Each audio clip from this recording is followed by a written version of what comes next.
Okay. Yeah, all right, at 6:30, we're going to call this meeting to order. Let's all stand to the pledge, please. Pledge allegiance To the flag of the United States of America, to the republic for which it stands, one nation, under God, indivisible, with liberty and justice for all. All right. Deputy Clerk, sir, can we have roll call, please? Mayor Bachman. Present. Mayor Pro Tem Hanson. Present. Trustee Smith. Here. Trustee Valentine. Here. Trustee Stelter. Here. Trustee McGinnis. Trustee McGinnis emailed me and said that he has a cold and so forth.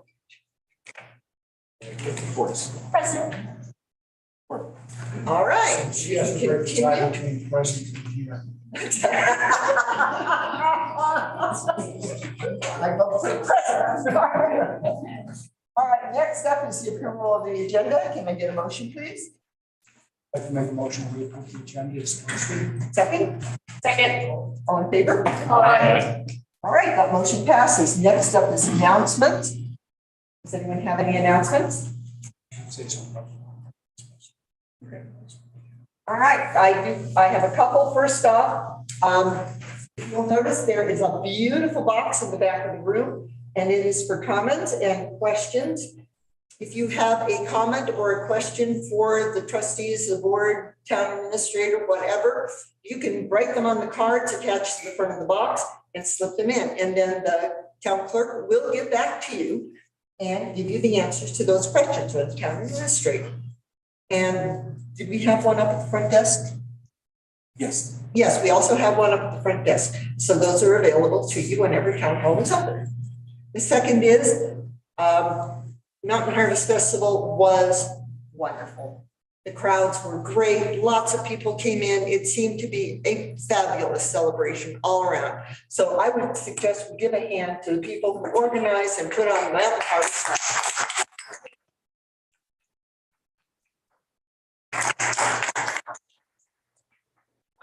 Next up on the agenda is public comment. This is open to any topic that is not included in actions and presentations. Would anyone like to address the council? All right, seeing none, let's move on to the consent agenda. You don't have anything on the consent agenda except distributions. Just disbursements, and I do have one correction to the disbursements. I have removed the invoice for Bruin Waste. I had some questions about it that were answered. All right. Yes. If I might, I have a question on disbursements. And this is not for tonight, but I think I would like us to have a discussion about it. And it is the checks we paid to Sursa.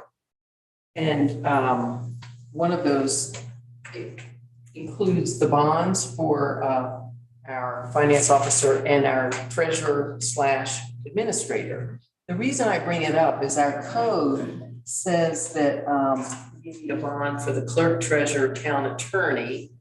He or she shall execute to the town a bond in such sum as is required. And then the town administrator also has to put up a bond. So in this, the reason I'm bringing it up is the town is paying for the bonds, and I'm assuming these are the bonds required by code, but I don't know that for a fact. So I just thought it would be good to have a conversation about bonding and the fact that the town is paying for the bond for these people, but that's not what it says in the code. That's the reason I'm bringing it up. It says shall execute to the town a bond. So it has not been a point of discussion. So I just thought it should be a point of discussion at some point. I'll defer to Nick, but anyway, it piqued my interest when I saw that. Okay. Mayor, may I just respond to that really quickly? Yes, please do.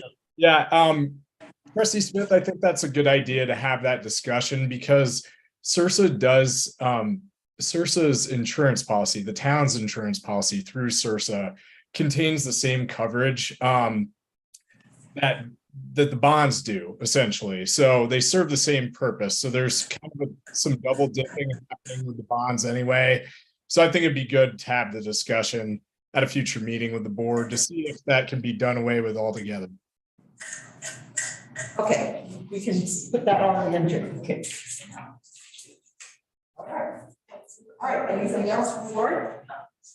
All right, we can have our motion in a second.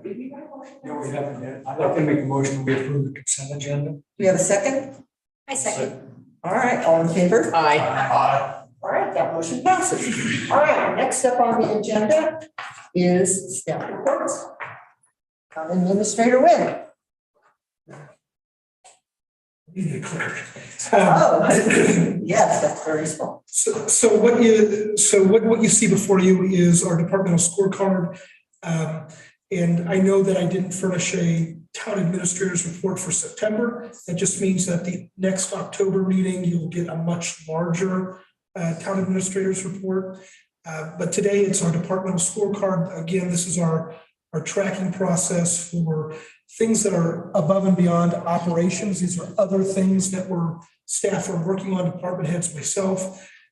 In this one, I am finally happy to say that rather than adding to my departmental scorecard, I've been able to remove some things. Most importantly, that number one priority that I had when I came in was to improve our meter reading and bill generation processes. We've done that. This is a many years long process. It started well before I got here. The amount of man hours that are saved each month reading meters is going to be incredible. What used to take days and multiple people to do because it was manual, going block by block with radio reads and writing down on a clipboard with the corresponding meter that water usage. And then once the town is finished, going to the finance department where that now written spreadsheet would be manually entered into our system. That's done. Within 30 minutes, 200 meters were read throughout town and automatically ported into our system. I can say I started that process and Ruben and Amanda finished that process.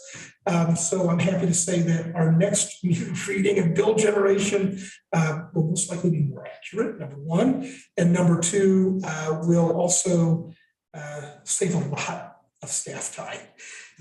Yeah, it's done. So that one finally has come off the scheduling scorecard.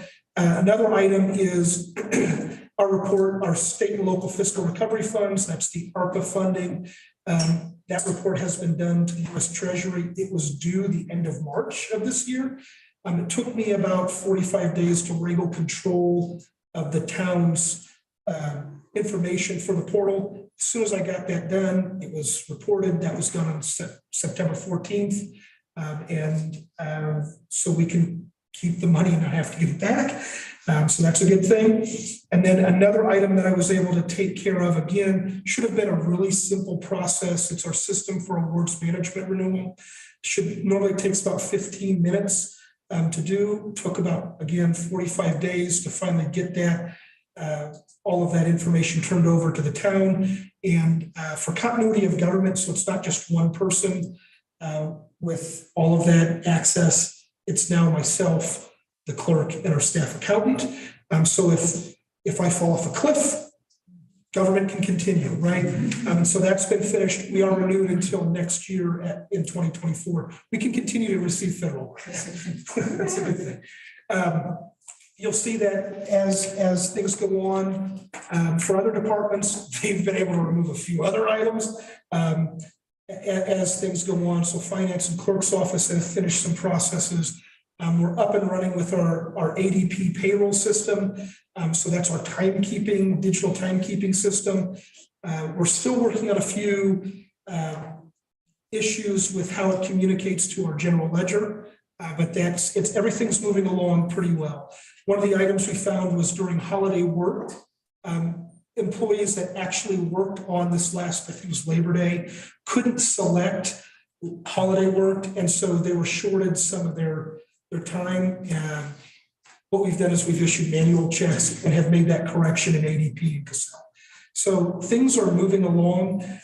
We did finish a CEBT training, so that's our health insurance program, and all of the benefits that are afforded to employees. We had CEBT come down and do a staff-wide training.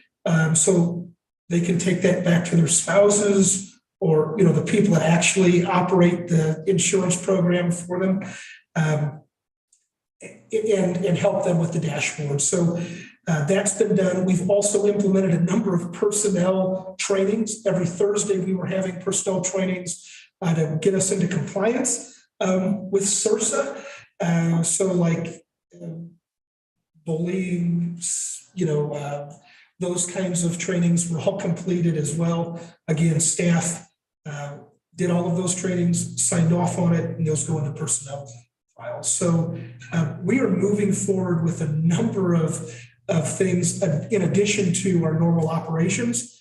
And that's what this is meant to track. I did have a request from a trustee to say, hey, there's a lot going on with water and grants, and it looks pretty blank. I said, yeah, I know. We are meeting. I had a meeting today. We had a meeting yesterday with all of the different moving pieces. It's my bad. I've got to add those to this departmental scorecard. But most likely what will happen is in our October town administrator report, you'll see an in-depth detail of what's been going on, not just on the state level, but with our engineers and consultants as well, and what we've been doing to prepare internally. Part of that is I'm building a budget for fiscal year 2024, but I'm also doing a 20-year revenue forecast for our state revolving fund application. So a lot going on. So if there are any questions in the departmental scorecard, I'm happy to answer them. But you'll also see that Chief Laminger has updated his as well. So that's different from last month. All right, questions from the board? No? Okay, then let's move on to actions and presentations. First is consideration of approval of the planning commission recommendation to approve variance 2302 Blue Sage variance request. Administrator. Yeah, so this is actually a package of variances and requests, including some agreements that were considered by the Planning Commission and recommended for approval at a meeting on Monday. I'm sorry, Thursday. Thursday. I was rushing back from a doctor's appointment to get there in time. But there was a unanimous recommendation for approval, and the Blue Sage also provided a number of public comment, or there was a lot of support for what's being requested. And I believe what you'll also see in your packets is the staff report that was furnished to the Planning Commission. That's just background, and then going through the code and considering some items.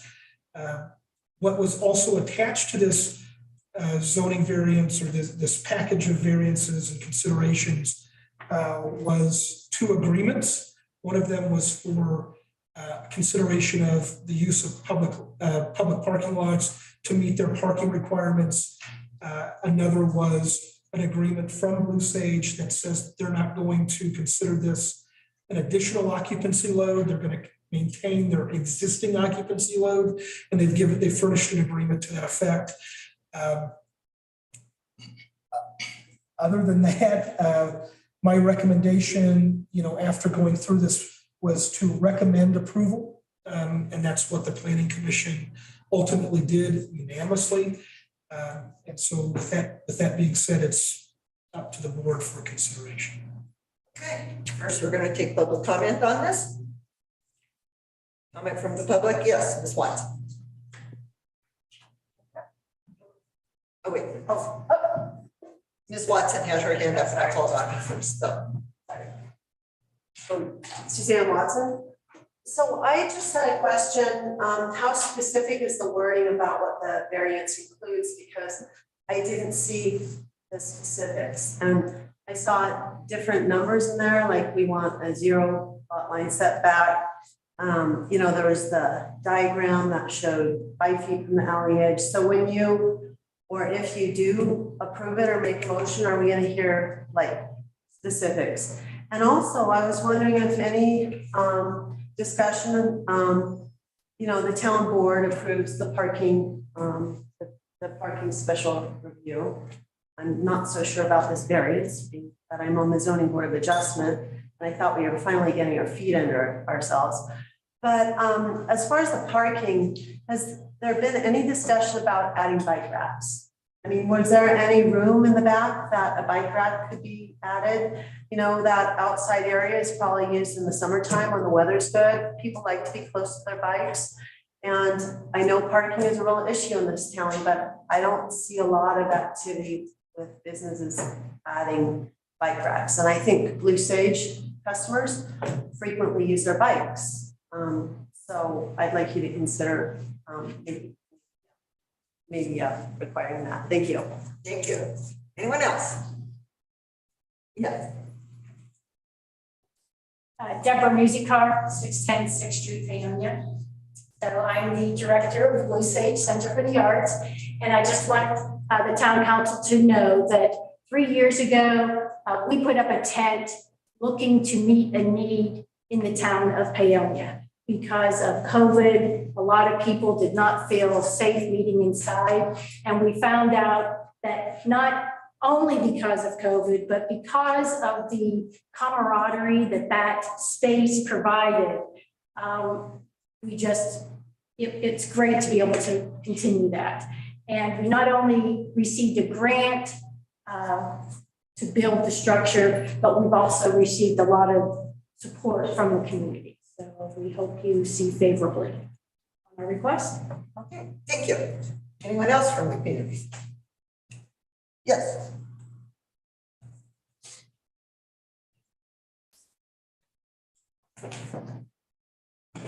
Bob Quartermunch,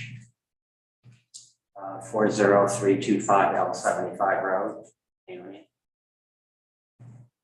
So I just want to add to what Deborah said, that when COVID was just seemed to be ravaging everything, this was an awesome place that felt safe to go to, and we have not seen the end of pandemics. And so to have an outside space like this, I think would just be great. So I urge you to approve the variance. Thank you. Anyone else? Yes.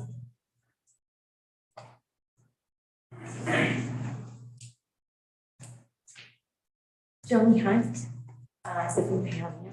I'm here in support of Blue Sage getting whatever building, whatever they need to continue having that structure. As Deborah said, really builds a very community building place. And the more we have that, the better. Thank you. Thank you. Anyone else? Yes.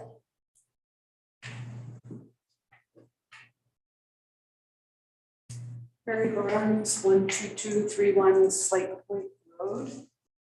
Full disclosure, I sit on the Blue Sage board. I also rent a studio space at 08, the High Country News building. And because of where I live, I drive in every day. I can say that I do not find parking to be an issue. That sometimes it's busy on Grand, but you go off of Grand and there's plenty of spaces to park. And this is during business hours. The Sage Alley structure, typically it holds events in the early evenings when parking is not as much of an issue.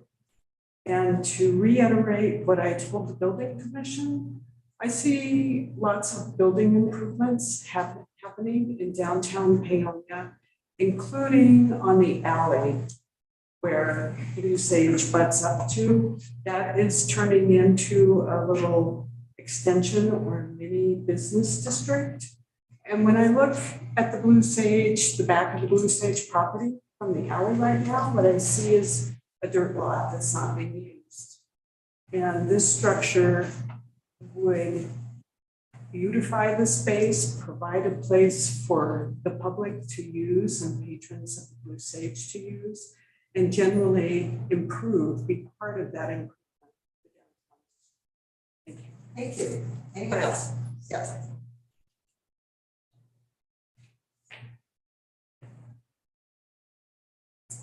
My name is Kevin, 40325 L75 Road, area.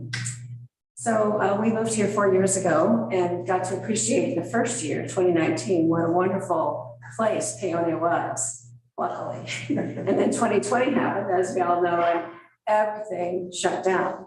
And everybody's already talked about, you know, the benefits that Blue Sage provided, but I wanted to add a little piece of my perspective. I'm a retired psychotherapist. And what I was seeing happen in COVID, as we all were seeing, not just the illness and death that was hitting with COVID, but the depression and isolation that was hitting with COVID. And when this thing popped up, Sage Alley, like other people have said, it provided a safe place for people to get out, you know, where you thought you were just not ever going to be able to do anything ever again for how much longer. You know, it was just this infusion of hope, you know, community, camaraderie. And I really think I might be too dramatic, but I think it really saved lives because people could break out of isolation and depression and do something that was really fun. So I'm glad to hear a lot of positive energy towards continuing this. Thank you. Anyone else? Okay, seeing none, discussion from the board. Yes, Mr. Silver. I've got one question. That's a low slope roof, and I don't see any provision for drainage. Now, but looking at the plans, it looks like, and I'm making an assumption here, that the drainage is going to go right up against the next door building, which is the CERT building. And I'm making an assumption here that that's the way it is. So is that the way it's sloped? Yeah. Mr. Watson? Bobby Hollis. 146 Doors Avenue. I'm the current president of the board. It does slope back to that building. Okay. And our intention is to put a gutter and downspout system along that. That's an excellent idea because I'm worried about undermining the foundation for the CERT. That's all. That's what I think should be a requirement at least. Yeah. I have a suggestion on page 40. It's the agreement for parking. I believe there are two provisions that should be added to this. The first is to make it clear that the reason the town is not requiring any payment for the use of these public spaces is because this is a nonprofit. And I'm bringing that up because we have had other people that want to use our parking lot for profit purposes, in which I would have a hard time giving up public property for a profit enterprise. So that's one thing that should be added to the agreement.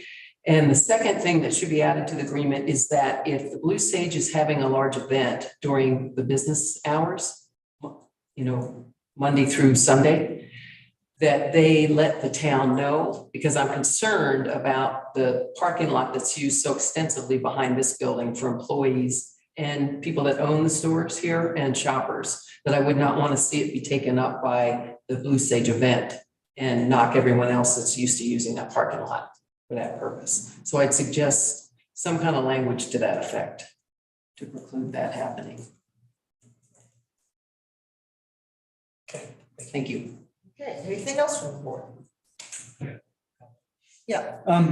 Two of us on the commission are part of the planning commission, and the comments we heard tonight are pretty much parallel what we heard at the planning commission. But there was a humorous comment that was made that if Paonia actually enforced their parking regulations, we would have to find 2.5 acres for parking lots. So I thought that was a pretty telling comment about just how much of a hole we're in with parking and how much we need to work on revising the code about parking.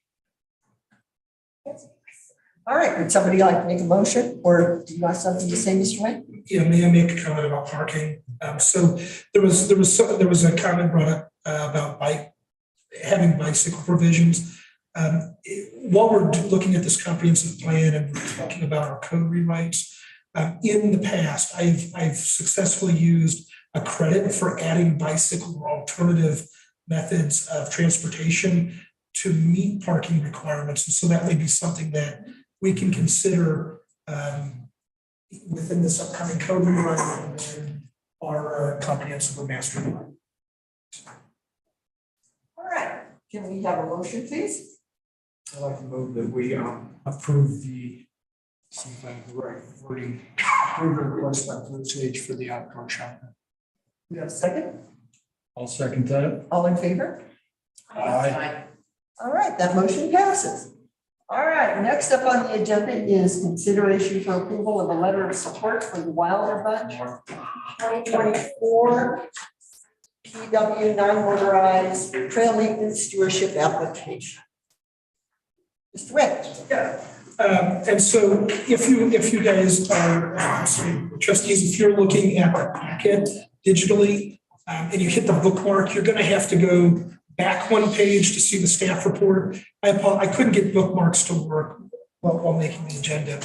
But we also have Ben here who asked to be on the agenda. But I did want to give you a little bit of background, just quickly from what I gleaned from this request. The Wilder Bunch is a group of high school students in Delaware County that is hired to build and maintain single track trails for the Nature Connection over the summer. The Nature Connection is applying for a Colorado Parks and Wildlife grant to assist with maintenance and stewardship of the existing Peonia River Trail system. The Nature Connection and the Wilder Bunch request a letter of support and a $2,500 match commitment within our next budgets for fiscal year 2024. And just to be clear, the Wilder Bunch and the Nature Connection are submitting a grant application to CPW for $85,000. This goes towards contracting a leader, fuel, equipment, rental tools, and/or supplies for roughly 2 miles of trail maintenance, habitat stewardship, and 2 weeks worth of trail work in Peonia. You nailed it. Okay, so just so you all are aware, the budget line item that I would recommend is 104675. It's Parks and Recreation grant projects. I would say that in our fiscal year 2024 budget, we fund that with $2,500 specifically to be earmarked towards this. So that would be considered a matching grant payment towards that CPW grant. And then obviously my staff recommendation is recommends approval for a letter of support and budgeting for $2,500 in fiscal year 2024. And Ben's letter of support, the draft, is also attached to this package. Yeah. Sorry, No, that's great.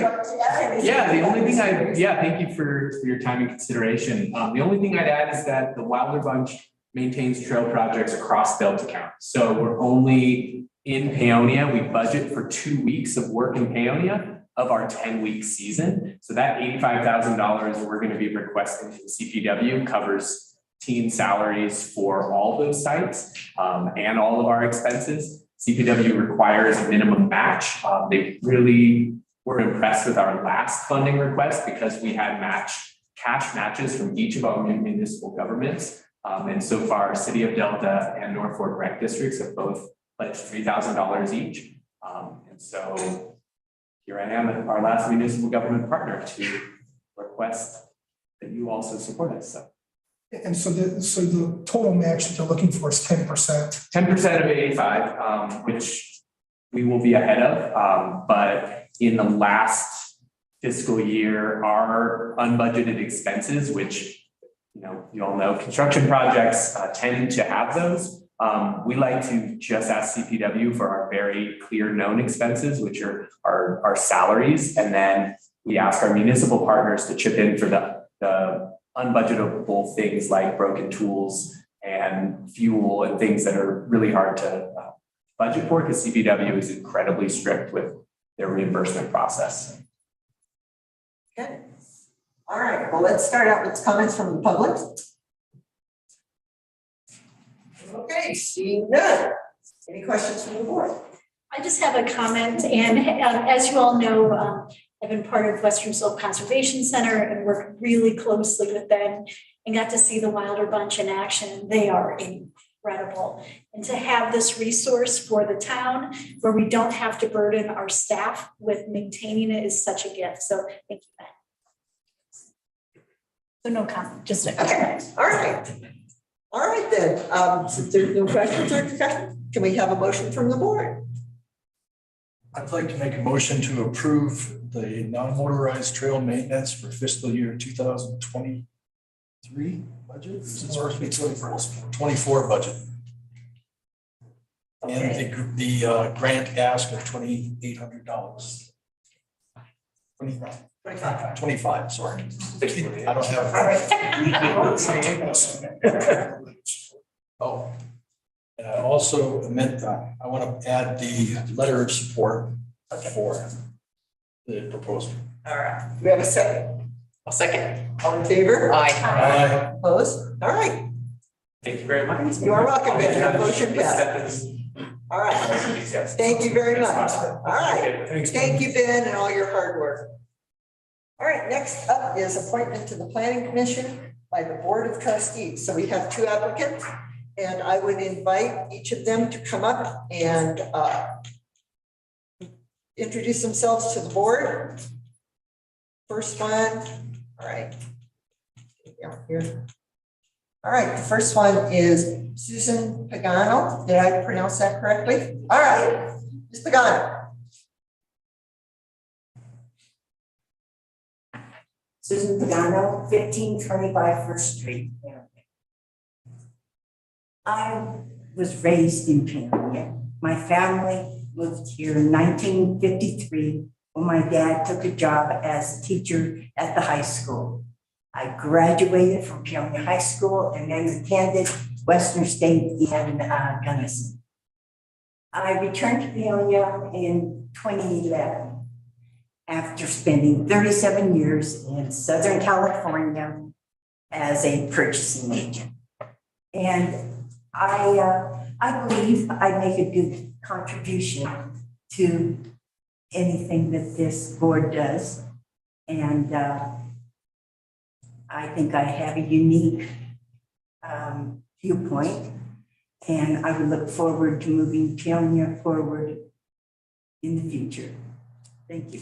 Thank you very much. And our second applicant is Suzanne Watson. Ms. Watson?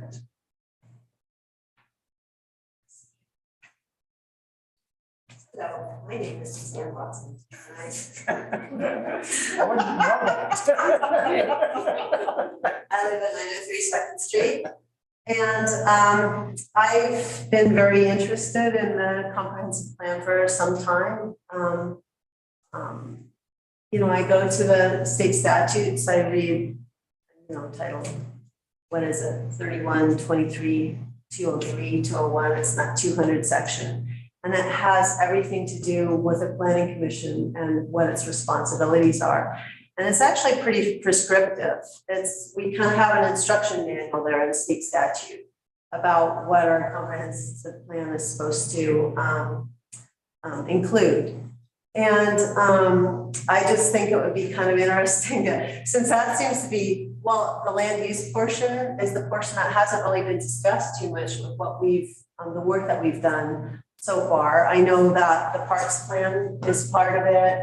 At one time, the creative district, the arts portion was considered part of it several years ago. And now we're talking about the housing component. But I'm still very interested to see what we're going to do about our land use code, what we're going to do about solar access protection, steep slope development, and a lot of those ordinances I've been talking about for some time were taken from the zoning code and put into the building code, and it's, I think, created some problems. I don't know, I think my knowledge of what happened there could be really beneficial and expedite the process a little bit. Hopefully getting things back on track. So I'd like you to consider me my application. Thank you. Thank you. All right, we're going to take comments from the public. All right, seeing none, all right. Would the board like to ask the applicants questions, or does the board just or discuss, or whatever? Mayor, Oh, no, this is, That sounds like you're a lawyer. yes, yeah, procedural matter, Mayor. The code does say, and I'm not sure if it's correct because we know that the online version of the code has some issues. So I just want to raise this issue for the board and see if the board has more historical knowledge than I do on this point. But the online version of the code says that the mayor makes this appointment. So does anyone have any input on that or know where that's coming from, where that comes from?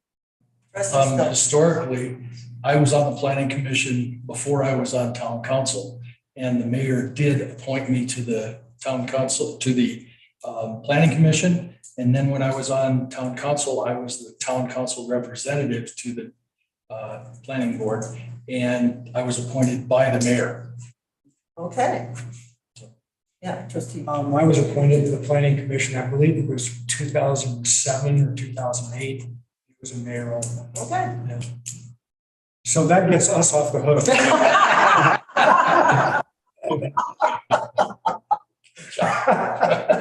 Well, okay, then this is my decision. It is. It is, goodness. Okay.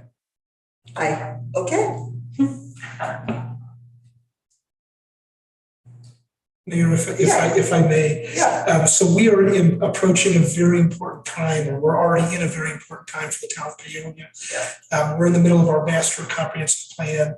And I think that someone with the knowledge of our code, our existing code of ordinances, and the way that our land development code is constructed would be very beneficial to the planning commission, especially since there were provisions of the zoning code placed into the building code in 2017 by ordinance that ought to have not done that. So there are different nuances that as I dig into a code, and I'll give you an anecdotal story, just filling out a zoning verification letter shouldn't take all but 30 minutes. And the zoning verification letters that I've had to produce, because of the convoluted nature of in hodgepodge or code, have taken about 6.5 hours of my time, which per letter. And then any questions that follow after that continue to take up more time. And so that's something that really shouldn't happen. And I will say maybe there was a little learning curve when I go into the code and try to find where specific sections are that either they don't exist or they were repealed and never considered what else tied to them. That has presented problems very, very recently. So I think somebody with that knowledge of our existing code and state statute would be very beneficial to our planning commission. Thank you. Any other comments from the board before I make a decision? Yeah. I would absolutely concur with our administrator that it would be really nice, honestly, to have Suzanne, I'm going to say her name, because she could hit the ground running and understands the planning and so much of our code and the statute. So. Welcome. Anyone else? Expediting the process would be good.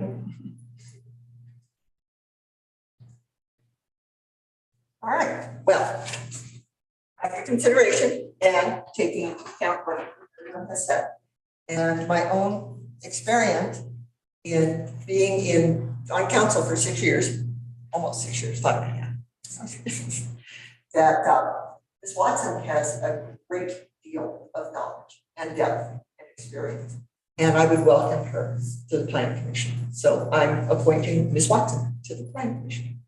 All right. All right, moving on then. Should we clap?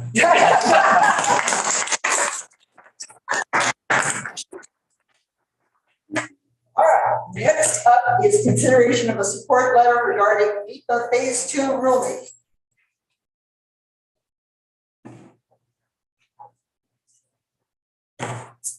Ms. Legier, Chris? Leger. No. How many years and I still don't have a Chris? Points. I think I should have points at this point in time. No, thank you so much. Pleasure to be here tonight. Again, Natasha Leger, Executive Director, Citizens for Health and Community. And I'm here tonight to ask for your support in requesting improvements to the National Environmental Policy Act implementation rules, phase 2 rulemaking. And the reason I'm here asking that is because the National Environmental Policy Act is our nation's bedrock environmental law.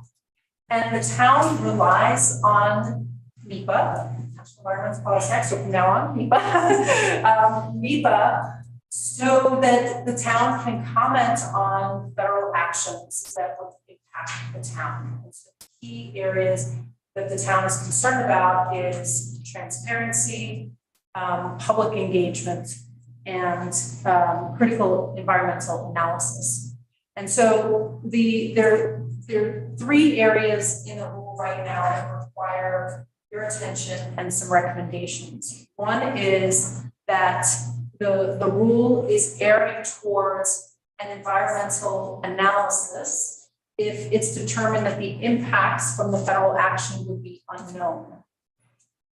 And that's required by statute, but what's not required by statute and absent from the rule is the fact that the agency actually document their decision-making process into how they determined that these impacts were unknown and therefore merit a less rigorous environmental analysis called an environmental assessment as opposed to an environmental impact statement. So that's number 1. Number 2 is that as currently drafted, the rule would not require the agencies to consider supplemental information from monitoring and compliance plans. So when federal actions are approved, as you may know, just like in municipal approvals, they're condition of approvals. And so that can include monitoring and compliance. Well, the rule doesn't require agencies to take any new information from that monitoring into consideration once the approval has been made. And so to strengthen NEPA and to give effect to that monitoring, we recommend that they consider supplemental information. And the last piece is the public engagement. And so the rule is really erring towards more environmental assessments, which are a less rigorous environmental review standard than environmental impact statement. And the rule is discretionary when an environmental assessment is being utilized when it comes to publishing that and when it comes to public comment. So in order to strengthen that, what we're recommending is that the agency routinely notify the public when an EA comes out, environmental assessment, and also routinely require public comment. So that stitches it all together so that the purpose of NEPA was to ensure transparency, public engagement, and critical environmental analysis. But currently there are some loopholes in that, the way the rule is currently written, and would like to see that closed. So with that, I'll conclude and open it up to questions. But one important thing I did want to mention, and I apologize profusely for this, but it appears that the letter that I sent in for your consideration that's in your packet was not a newly saved version. And so I want to call your attention to changes that need to be made in the reference to specific rule sections. And so on page 2, the first full paragraph and first sentence, it says consideration of this information is a key tenet of NEPA, yet proposed rule 1503 C2, and that should really be 1505.3 C2. And I have copies with me that I'll share to make this easy for all of you and also for Stefan. in the next paragraph, paragraph 3, that starts with proposed rules 15015E. And it says, and 1505 1.10 F1 and 2, and that should be 1501.10 F2 and 3. And then in the enumerated recommendation number 2, it should say rule 505.3 C2 instead of 503.3C. And then in number 3, it says rule 501.5E and it should say and 501.10 F2. And I have that around those corrections.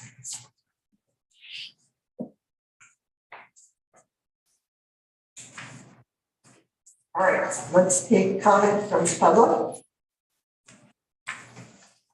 Okay, seeing none, questions from the board? Yeah. I'll just say in full disclosure, Natasha and I collaborated on this letter. So I take blame for the bad cross references as well. And I have one more minor correction to make. And that is on the first page, first, second, third paragraph. In the middle of the paragraph, there is a merit and EA instead of environmental impact.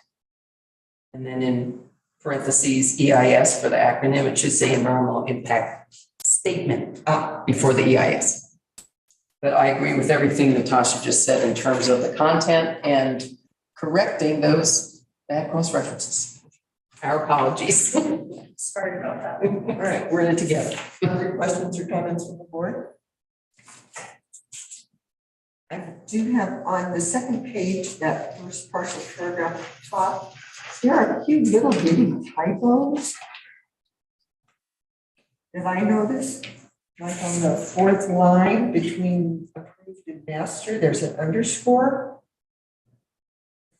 And then there's Oh, I see the fine. and then there's another underscore under the comma after watersheds.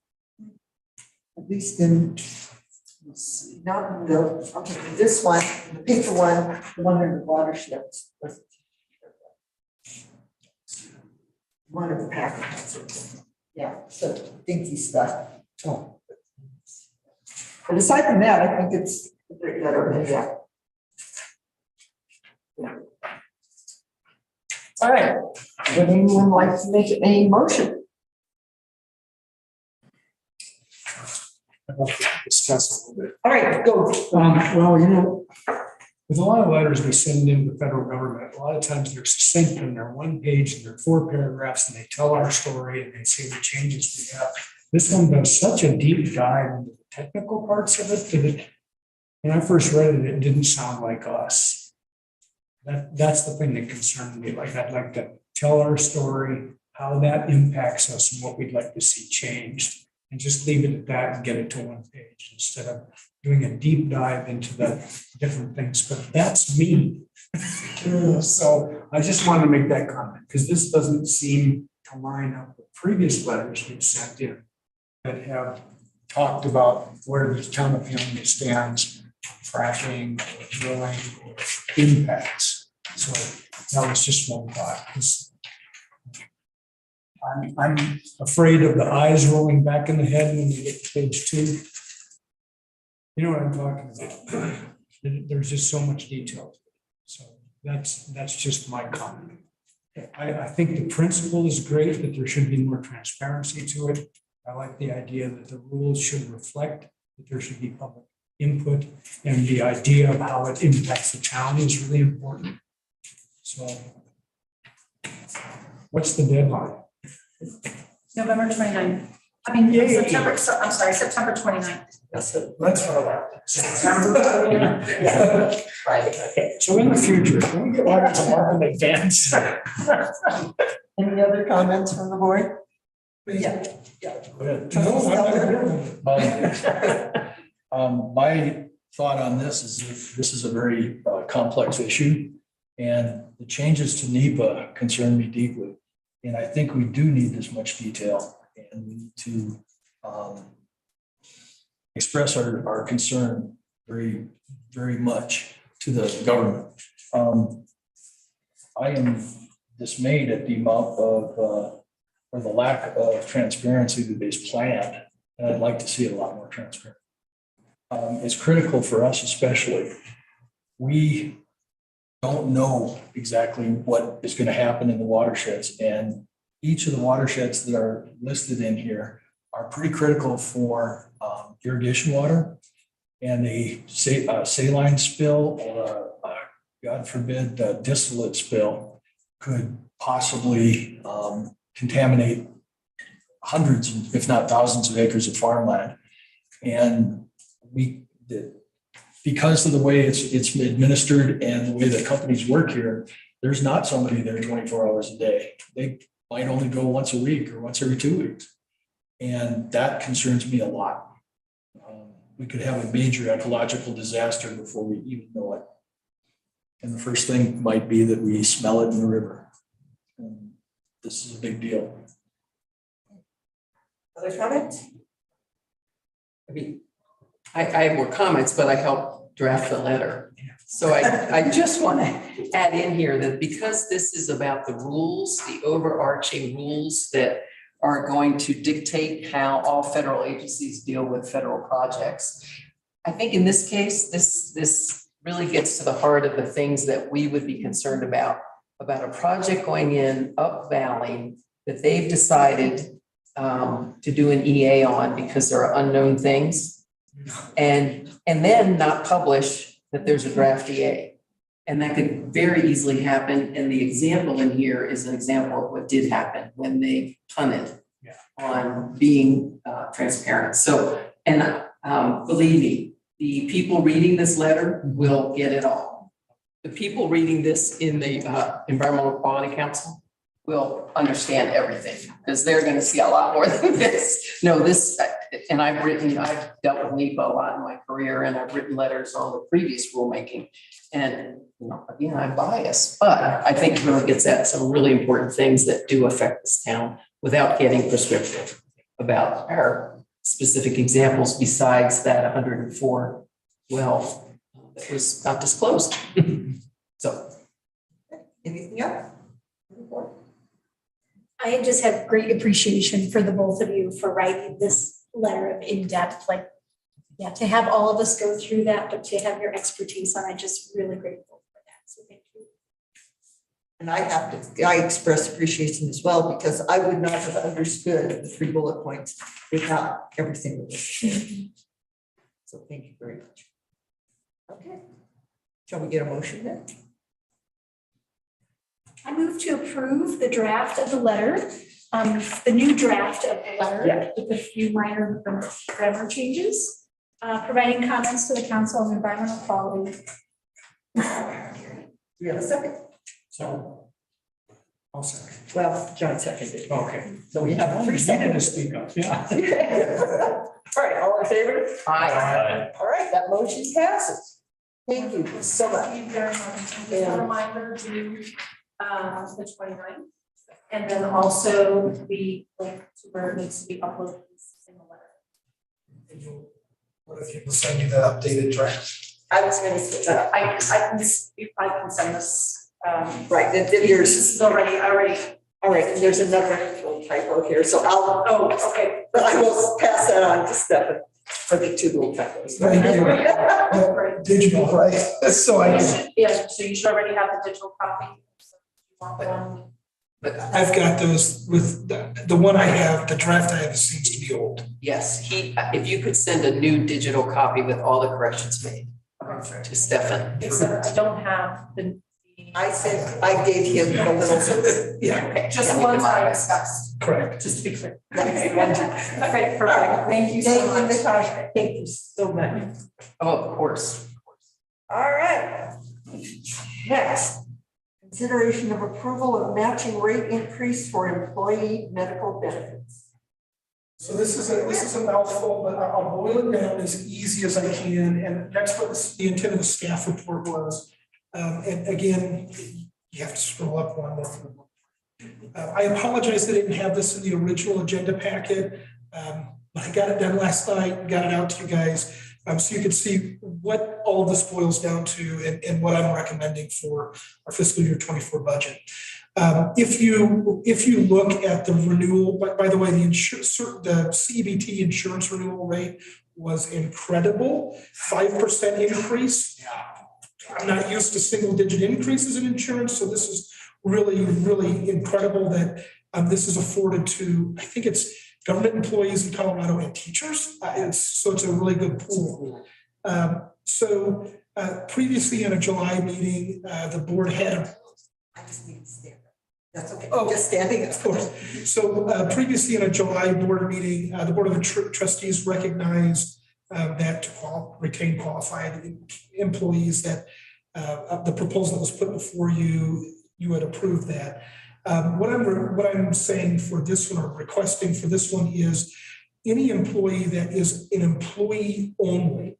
So they've elected PPO 7, the PPO 7 employee only plan, that the board continue covering 100% of the cost of that increase. So for this employee that is only electing the PPO 7 employee only plan, that's a $33 a month increase, or $396 increase for the year.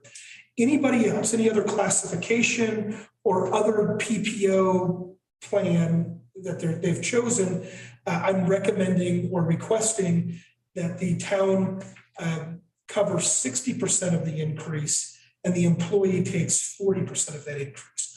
One of the scenarios that I ran was for an employee that has elected employee plus family at that PPO 7 coverage.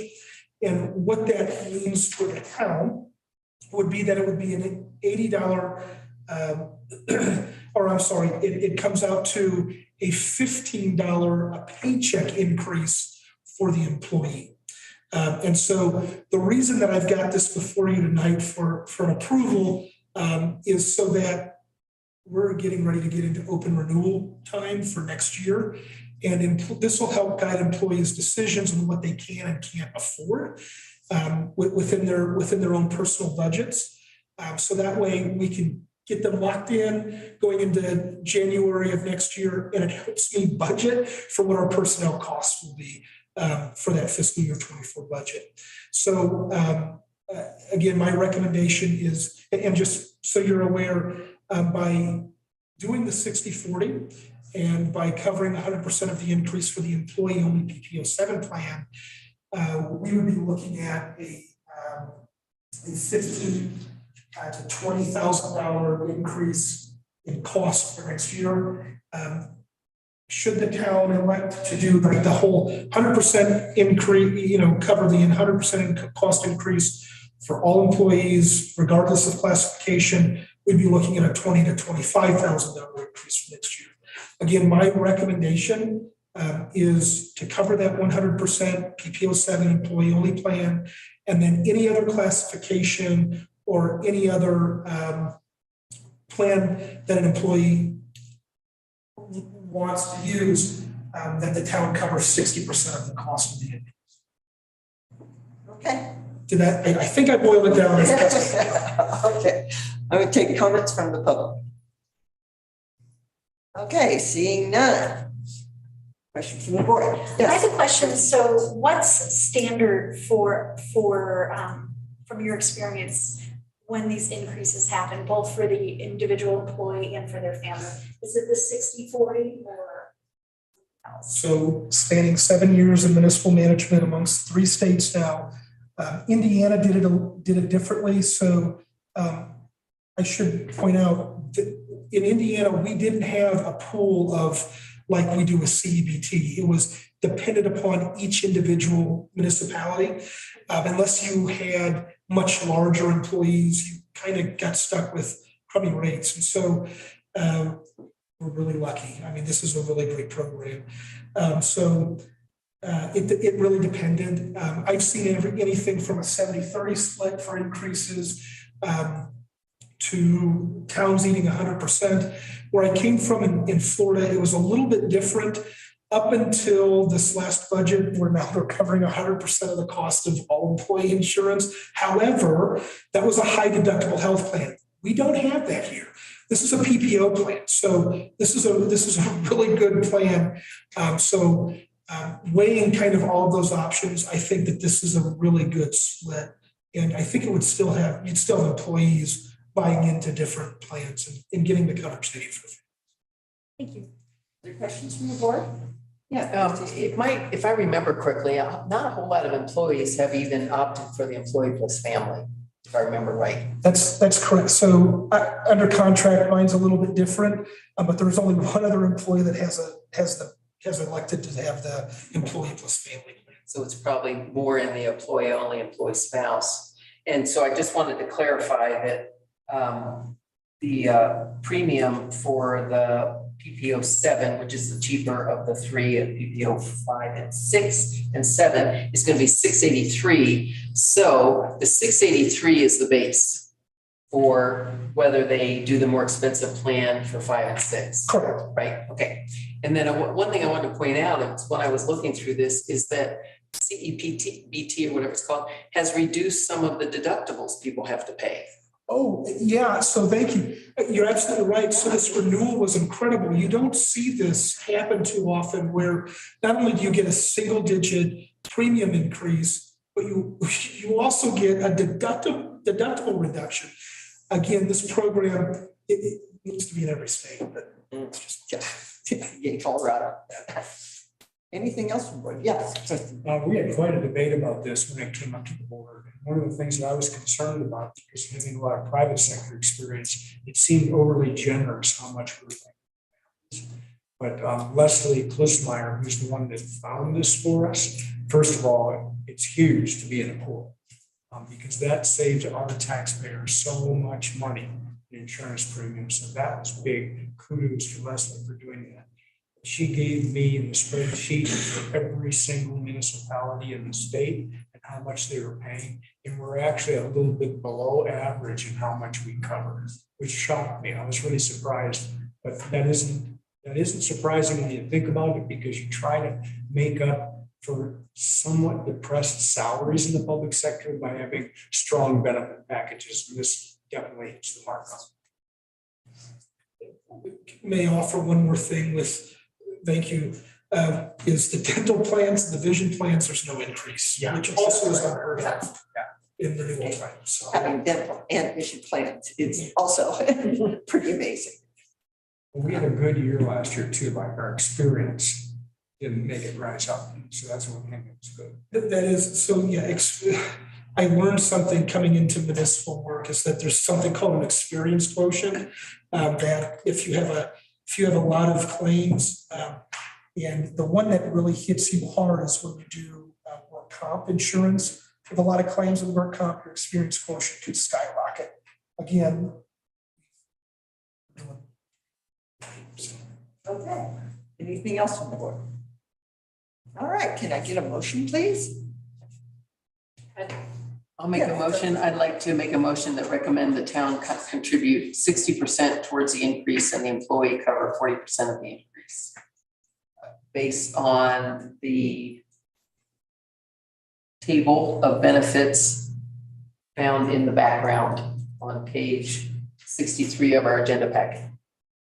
Is that Will that work? covered? I forgot one piece of that. Oh, okay. And so that was with covering the full cost of employee only. Yes. Want to add that to the motion? Do I have to read it? You mean I can't just read this? Like I'm Harriet? Right.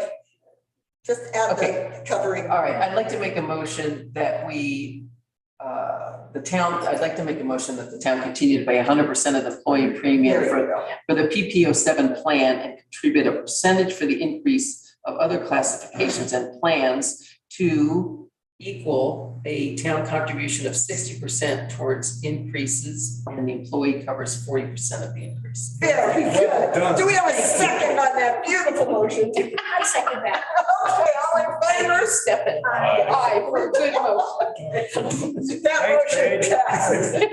Very good. If I had made that up myself, you all would have said, that's too long. Guilty as charged. I did, I was going to take. Oh, okay. Yeah, you're You not always guilty give of me a mention. hard time. All right, next up, request for the new North Fork Pool Park and Rec for construction workers to camp in Town Park.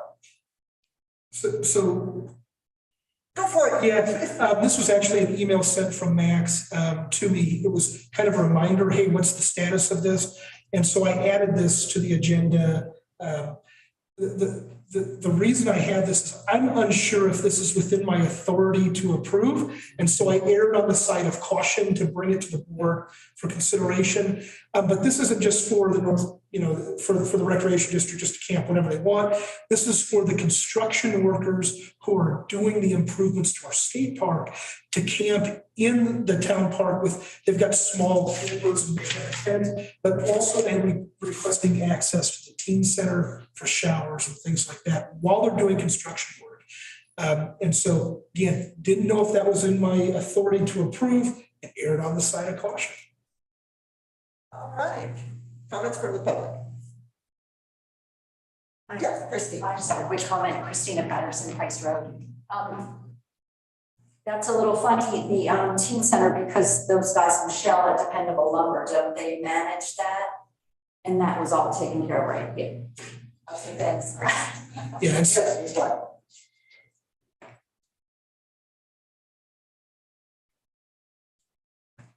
Suzanne Watson. I was just wondering about safety concerns and having to traipse to the bathroom at night. Is it going to be a clearly marked path, or how are they going to find their way dark if they have to use the teen center at night? Okay, thanks. Thank you. All right. Fourth, trustee Pierce. I talked to Max today about it, because he and I worked on the skate park quite a bit, and there's basically 6 members of the crew. A couple of them have their own campers. He didn't know whether they needed electricity or not. But the ones that don't have campers may want to camp inside, because October can get pretty cold. So the real request is for them to actually be able to set up inside if they need to because of the weather. The other thing that he said, which I thought was pretty important, they had done a previous project with this crew and they were in Gunnison to do it. And Max has lined up local mothers to bring them suppers. Oh. And it's like a community thing, see if, can we get a coffee company to craft a coffee? Kind of a community thing to build support for that. And so that's one of the things they're looking at. And I think it'd really be a nice, just a way for the community to come together to see something happen and be part of it. So. All right. I Yes. have a question to your comments. Does town administrator Nguyen have the authority to make those decisions, or does it have to come to council? Because it seems like a minor thing to bring to council. It does. It really does. So the way I was looking at this, and just so you guys are aware, I looked at this as, even though they're doing work for the town, this is a company that is coming in and wanting to camp in the park. I try to apply it like the BMW rally. People coming from out of town want to camp in the park for this rally. And I thought, I'll just err on the side of caution with this one, since I don't know. They're not a nonprofit. Yeah, and then Stefan, I would just weigh in on that too, and just for the new board members' edification, mainly, when the board holds all the powers that are granted to a municipality, so unless the board delegates authority specifically to a staff member, typically the administrator, then the board still holds that power. So I think it was right for Stefan to err on the side of caution in this instance.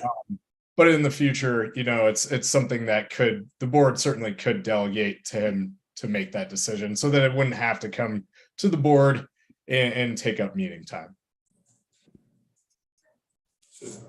Yeah, may I add to that? So there are like 2 ordinances that I can think of to clarify our code. One is a special event ordinance that clearly delineates that process. And then the second would be the use of public space for lease or use. If it were clearly codified, it'd be easy. Well, hopefully we have a code review. I truly hope that it's. Okay. And mostly, I'm glad you brought it up because I do not understand the teen center at all. The town owns it, but we don't manage it. Correct. And so I didn't even know that Mitch and his Michelle. wife, Michelle. they do the scheduling? Dependent. Oh, dependable. Yeah. Oh, it's wrong dependable. So place. so is that because of the archery club? I'm assuming, I don't know the backstory for it. So That's almost Bob Bush though. yeah, so I'm glad it was brought up because it would be really nice to understand that place more. And we paid through a grant to clean up the kitchen and it's nice now. So that's good. And so from this perspective, we don't have hookups for a camper. So if they have a camper, they're not gonna have sewer and they're not gonna have electricity. So I would opine they're gonna be camping inside, bringing their cots in, which I have no problem with. But is everybody okay with them camping for 2 weeks? Just need to make a motion. What- Okay, well, the reason I'm asking, is there a scheduling overlap with the other folks that use that teen center? Oh, I don't know the answer to that. because we have hunters to come in and use that as well. It's archery. And the archery group. Archery's open.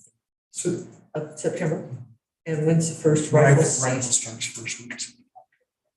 Well, if they're gonna be in there, because the rifle don't They don't use it. at all, Yeah, it's- okay, all right. And They we'll see. better not. Isn't it the archery club? But archery, It's, yeah. But it's are- Red Feather Red wouldn't Feather use it, Archers. but it's, I think it's once a month that they use it.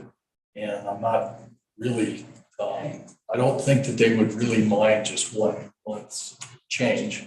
They could alter their schedule, maybe push it 2 weeks one way or another. depending on the outcome of this request, we'll coordinate with There the you go. town to There you go. max my work. That sounds great. all right, can we get a motion then? I'd like to move that we approve the request for construction workers to camp in town park while completing the improvements in the skate park. Do I have a second? And give them access to the teen center Yes. for showers, kitchen, and camping. All right, do you have a second? I'll second that. All in favor? Aye. All right, that motion passes. All right, well, I don't have a report, trustees don't have a report. So I am going to adjourn this meeting. Thank you, everyone, very much. You didn't adjourn. May I say something? I know the meeting's over. Yeah. I live up on Doris, and Joel just, put it in his sewer. I don't know how that happened, and he's in charge of that. Whoever deserves a big congratulations. The company that you hired did an excellent job, and they made a mess, but their job was to make a mess. But they couldn't have been more gracious, they couldn't have been more accommodating. They cleaned the thing every night, I mean, it was really impressive for us. So I wanted to thank you for serving that. Thanks.